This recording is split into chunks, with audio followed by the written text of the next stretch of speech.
paartii darbe keessatti qaadiidhaan jarri kun gartanii nyaanni qaadiin nu dhiheesse nyaata rakkoo qabu jechuu dubbatan. Sana keessa qaadiin jara kana gaafii dhiheessee fi maal jedha nyaata kana gartanii akkamitti nyaatinaa waliin jettan waan jedhu eega kaasee booda qaadiin gartanii nyaanni nu dhiheesse foon sareeti ka jedhu inni tokko Abdallaan hangafaa dubbate. Foon saree ta'uu isaadha keessummeessituu ammallee gartanii isaadha waamee qormaata jalqabe. Foon ati jara kana dhiheessite kun maali waan jedhu dhugaa fi soba jara kana adda baasuuf. Sana booda gartanii jarrillee maal jedheni namtichi maal jedhe dhugaadha foon kun gartanii ati keessummeessaa jara kana yeroo malee natti himte ammallee gartanii egaa horiin hundi galee bakka qabatee fixee waan natti himte jecha waan jara kanaaf gartanii dhiheessu dhabeetan hoolaa ammallee gartanii sareedhaan wal keessatti guddatte tokko ammallee gartanii qalee fi hoolaa sareedhaan wal keessatti guddatte tokko waan hin qaleefiif jennaani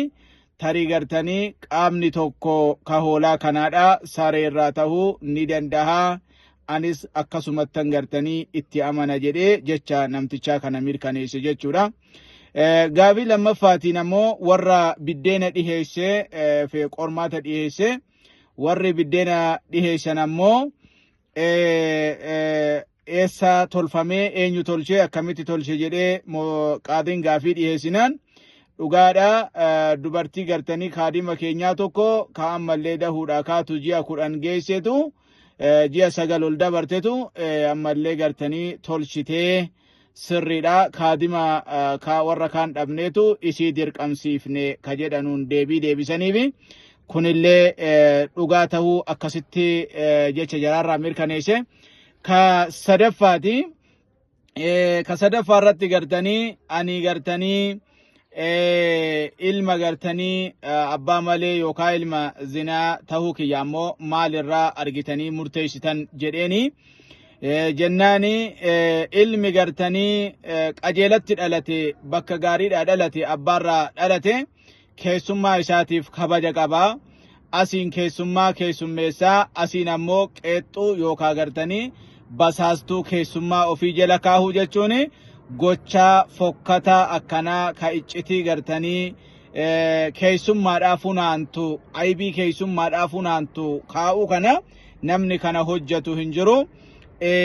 ilma gartanii zinaarraa dhalate malee jedheeni. Sana booda gartanii qaadiilleen gara haadha isaatti deemee haadha isaatiin yookaan sin ajjeesaa yookaan ammoo gartanii akkan ilma abbaan qabne tahe